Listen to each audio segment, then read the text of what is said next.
everybody? I'm your host, Sean Laurie, and welcome to a Dreamer's Experience, where we let the next generation's voice be heard. I'm here with the amazing Asani. How you doing? Good. How about you? How about you? Pretty good, man. I'm excited because this is my first episode. All right. So I'm glad to have you, man, and I like to do a little icebreaker. So I want to ask you, who was your biggest influence growing up? Oh, that's tough. Okay. Give me like 5 seconds to think. Okay. No worries. I would say one of my biggest influencers growing up was probably my pops. You know. Okay. You know, just because he been through a lot through his life, and he showed me a lot of great things. And my pops and my mom, both of them together. I like that. So, you know, they both have a big impact on my life, raising me and all that. So you already know. That's awesome, man. Yeah, for me, similar as a family member. I had my grandpa, and back in the day it was MJ. I wanted to be like Mike, cliche. But I wanted to ask you, man, because that's actually perfect, because we're gonna dive into that a little bit today, as far as peer pressure and influence, because I feel like a lot of people, it's similar but it's different. You know what I mean? So I want to ask you, like, what do you actually view peer pressure? Like, what is peer pressure to you? I feel like peer pressure is something like when you get around friends, usually. Okay. Usually it's with a group of people that you know kind of well. Okay. And, you know, they kind of like, oh, let's do this. And they kind of doing something that you might not be usually used to doing. So, like, they influence you to do something like that they do, and say is, I don't know, it could be from anything from drugs to just a crazy act, like you jumping off a cliff into some water or something like that. Or it could be something like that, or going on a trip, or going out late, sneaking out, you know. But it's usually, I feel like it usually comes from like friend groups and stuff like that more than anything. I like that. So would you say then, like, to you, would you say peer pressure is a positive or a negative thing? I think it could be both, to be honest. You know, you got negative aspects. If you really not trying to do something and you feel like it's bad for yourself, then it's a negative thing. Peer pressure can be a negative thing at that point. But if you feel like, man, I really need to get out, I need to do something, like, I need to get into this, I need to get into that, and your friends are like, hey, let's do this, let's do that. For example, if I draw from my life, my friends always tell me, you need to get on some roller coasters. I'm scared of roller coasters, terrified. I'm not trying to get on no roller coasters, but I will let them peer pressure me into getting on the roller coaster, because I feel like they do it, it's fun, it's not gonna kill me, it's not gonna hurt me, so I might as well try and get into that anyway. I like that. Now, isn't it interesting too, where certain things we view as peer pressure and certain things we don't? For example, if obviously like someone's like, hey, do cocaine, you're like, no, I don't want to do that, right? Like, no, stop trying to force me to do that. But if I'm like, hey, get on this 2K, you're like, no, I don't want to, but you end up playing, you don't view that as peer pressure. I feel that. That's, you know what I mean? That's interesting, actually. I never thought about that, because my homie Jared always asked me to get on COD, and I'll be like, I'm not getting on no Call of Duty right now. I'm trying to sleep. Like, get on, and I get on after that. So I never really viewed that as peer pressure. That's interesting. Yeah. You know what I mean? And I'm not saying it's a bad thing. I'm just saying it's funny how the mind is, right? So if it's something that you really kind of want to do, that's not really peer pressure. Do you get what I'm saying? Yeah. Just to kind of have you think a little bit different with it. And then also, like you said, with your friends, which is true, but do you think it's possible that your parents can add peer pressure? Oh, absolutely. I feel like you don't view it as peer pressure. You view it as your parents telling you what to do, or telling you how to raise you. You feel me? But I feel like a thing to do is my parents always pressure me to get good grades. Like, whether you see it or not, like, you could be like, oh, I'm not getting grades. You're the one that's going to class every day, so you determine what kind of grades you're gonna get. What you do your homework every day, that determines what grade you're gonna get. True. So like, by them telling me, hey, you gotta get these good grades, you gotta get these good grades. That's me. I'm going to class to just bust my ass every day and try to get these A's, these B's, you know, study and stuff like that. And then it carries out forever, just like certain aspects of peer pressure does. Like, somebody might pressure you into smoking weed, and you might become a stoner and just be smoking weed for the rest of your life. And my parents pressured me to get good grades, so now I'm in college and I'm still trying to get these good grades. True. I like that. So do you think then, do you think peer pressure stops at a certain age? I think it stops at like when you decide to really think for yourself. When you decide to implement what you want. Because peer pressure is all about somebody like kind of pushing you towards to do something. So it's kind of their what they want for you, you know. But like when you stop and think for yourself, that's when you can just either cut peer pressure off, cut some negative peer pressure off, cut positive peer pressure, whatever it may be. I like that, and because I feel like too, like what you said, definitely it's all when you're mentally able to not let people dictate certain things how you feel. Because a lot of people, I think they think that their parents, like, hey, my parents don't deal with that, but honestly, there's some people that deal with it in their workplace, some people that deal with it in their neighborhoods, you know what I mean, even family members, and they're grown, you know what I mean? So that's definitely a good one. So I wanted to ask you then, like, who would you say in today's society, who would you say is like the biggest influencer for I would say, it's two questions, for you and also like just overall, like people your age bracket, like who would you say are one or two of the biggest influencers? For me personally, there's this dude I watch, his name's TJ Hunt. He's a huge influencer for me because I've been watching him for like the past 4 years making YouTube videos. Okay. And he grew from like real small nothing type deal to huge, like making millions and millions and millions of dollars off of just making videos and doing what he loved every day. So I would say he influences me a lot. I would say as far as the age group and like, you know, in our 20s, our teens and stuff like that, it's hard to say. It's a lot of big stars around like TikTok going crazy. You got girls looking up to people like Addison Rae and stuff like that and all this. Dudes, I'm gonna be honest, I don't really know any dudes who are huge influencers. See that right there, you touched something. To me, that's always been like an issue for me, right? I feel like there's not enough male influencers, especially in the Black community, right? So what would you say? What would you say is needed for that? Like, why? Or let me rephrase that. Why do you think there isn't enough of those? I think Black males don't really like to put themselves out there like that, for real. Like, cause we got a lot of Black famous people. Let's not get it wrong. Will Smith, Martin Lawrence. Like, we got a bunch of people that we could easily look up to as just great people. Yeah, true. But as far as like the social media aspect goes, like a lot of us don't like to be on front of cameras all like that and showing this or that, especially in times like we are now with COVID and Black Lives Matter movement and stuff like that. So it's like, I don't know. I feel like if we get some more openly like social Black people, we can for sure get into being influencers of the world, of the United States, whatever it may be. I like that. So well, no, I'm sorry, you did say who have been an influence for you, but so would you view that as what's his name again? TJ Hunt. So would you say he's made a good impact or a negative impact on your life? I would say a huge good impact, man, because he helped me realize that you just got to follow your dreams. It don't matter what nobody else is saying. You just got to be you, do what you want to do, because if you follow your dreams, you will eventually conquer your dreams and be able to do it. Because I mean, I've been watching TJ since he lived in his parents' house, was just doing little videos of him taking parts off of his BRZ and stuff with his friend.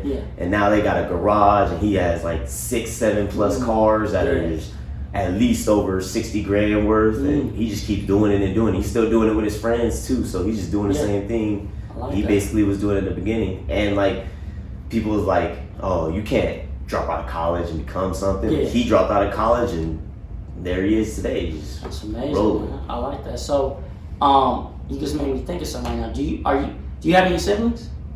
Yeah, but I don't really live with them. You don't live with them. Are you the oldest, youngest, middle child? So you have a younger sibling. How old is your younger sibling? He's 13 right now. 13. Are y'all cool? Y'all close? A little bit. Somewhat. So even though y'all don't talk like that, I guarantee he's watching what you're doing. Right? Yeah. So you're an influence even if you don't want to be. Yeah. Right? So like right there, like how you said, like, oh, we don't have enough influencers, but you're one. You just don't view yourself. Yeah, you don't notice. I get that. So it's one of those things where people are watching. Like for myself, there's so many people that have really watched the things that I've done and I never even knew. You know what I mean? Where I'm getting messages from people I haven't talked to in years and they're telling me, hey, you made an impact from doing X, Y, and Z. So same thing for you. Like, I love the fact that you said, like, man, like, I know, you know, if I handle my business, if I work hard, I can chase what I want to chase. And by you doing that, by you executing those things, you're going to be an influence on someone else. Your brother or sister? Brother. So, you know what I mean? Just like that. So I just want to encourage you as far as that aspect goes. You know what I mean? What would you say? I guess because obviously, unfortunately, we have a lot of, I say, quote unquote influencers that it's not the best as well, right? And not that they're bad people. It's just as far as like when you're young and you don't know better, it's probably not best for you to look up to maybe 6ix9ine, to look up to, if you're like, I don't know, let's say you're like a 10-year-old girl, right? And you see Nicki Minaj and you're like, man, this is how I need to be to get guys. You know what I mean? So like, what would you say, I guess, to like the younger generation or people even your age, like what would you say to them as far as like choosing someone to really follow, to let them be their influence? Obviously, if you have parents, of course, like that's one. But what would you say? What is, I guess, advice you could give to them as far as like trying to find someone that can help improve them? I would say be realistic. Don't try and find something that's like one in a million. It's a hard thing to follow. It's hard to be influenced. Like it's easy to be influenced by somebody who's a 1 in a million type of person, but that's not always something that you should be realistically looking at, you know. I feel like it's better examples out there that are doing it that may be a little bit lower than the person you're looking at. So like, for example, Nicki Minaj. Like, Nicki Minaj, everyone's looking at the body, the shape, the way she just basically changed her whole personality and appearance and stuff like that. But I feel like you can look at somebody like Beyonce or somebody that's like Mariah Carey, Alicia Keys, low key on it, you know? Like, it doesn't have to necessarily be Nicki Minaj, because a lot of that comes with, you know, you might tear yourself up because of, oh, I don't look like Nicki. Like, true.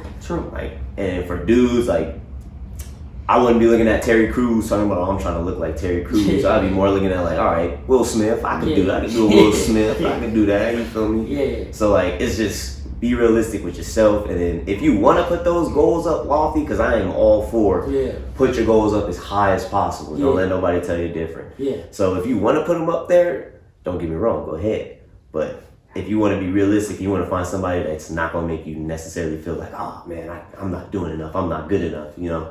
Find somebody who's more realistic on your level, you know. I like that, because what you said is it's combined with influence and peer pressure, right? So what do you do when you're in high school or maybe even a young adult, and like for example, you look up to Nicki Minaj, and the reason why you look up to Nicki Minaj is because your peers, right, your friends or whatever, they're all trying to be like that. They're all trying to get their own reality show, right? They're all trying to have a fake butt, a fake breast, whatever it is, you know what I mean, change their appearance. So you're with them. And for the guys, let's say, for example, I don't know, let me think, let's say YG or something, right? And so they're like, yo, I want to be a blood. Because I remember when I was in high school, like Lil Wayne was big. So like everyone wanted to be Lil Wayne. Everyone was supposedly bloods. Everyone wanted to grow out their hair. You know what I mean? Everybody wanted to do lean. And like, so what do you do when you have your peers trying to imitate someone that you look up to, and you also look into someone that you like view as like this great person? How do you kind of figure out like, yo, this isn't for me, it's okay to be my own person?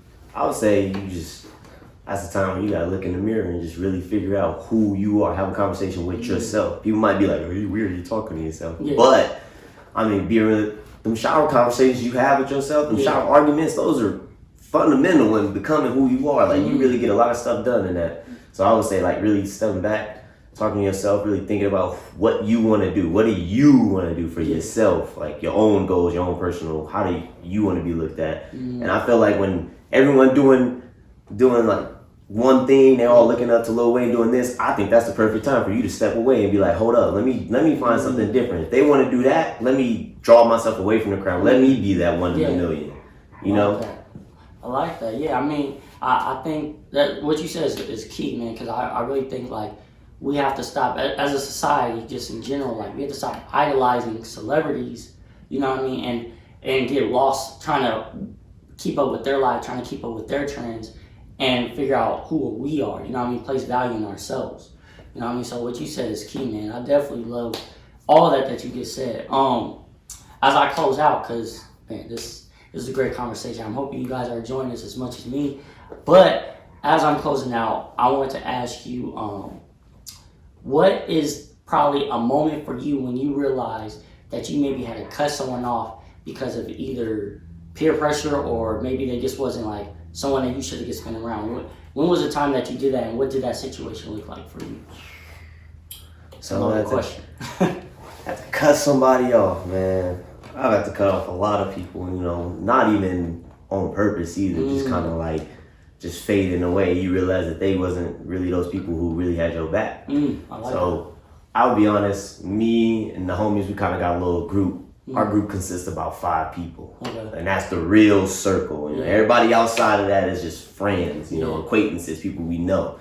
But the real core group is like right there, and I would feel like a lot of the biggest part when I had to cut off people was probably when I got to college, my freshman year, because once you graduate as a senior, you get to all those people that you had the relationship in high school or even in middle school with, even if you grew up with some of them, they just start to just act a little funny and go a little wonky. Like there's been a lot of people I had to be like, well, it is what it is. I see you when I see you, bro. I hope you keep doing good, and it is what it is. We gone, like, because and certain people who aren't looking at the same goals as you, like they trying to bring you back to something. They try to bring you down to their level when you trying to be up here. You know, those people I've definitely had to cut off a cool amount of those people for sure. I like that, man. I definitely appreciate your insight, appreciate your time. For the people out there that's listening or watching, do you have anything you want to plug in? Social media, whatever it is. If you're selling something, if you got a business, whatever it is, man. Nah, man, all I can say is just watch for me, Cal Poly Pomona. We're going to be running it up for the next couple of years. Catch me at Tokyo in the Olympics. If not, catch me in LA when the Olympics get back. So, you know, it's the come up now. We on the road to the riches right now. So. I like that. Olympics, what you doing? We got a track star? Yeah, just a little 100, 200 business. Okay. I'm not fast anymore, so I ain't gonna challenge you. I ain't gonna challenge you. I'm probably faster than some other people, but we ain't gonna put them out there. But real quick, I appreciate you guys. I want to also say to follow me on Instagram, A Dreamer's Ambition podcast. Obviously, subscribe on YouTube. Also, I'm dropping my program. Please check it out where we're diving into subjects just like this. It's amazing. It's definitely a life changer. And these 3 things I just want to leave you guys with, man. Instill hope, dream big, and have faith. Catch y'all next time. But I'm God shot, so I'm like, I'm trying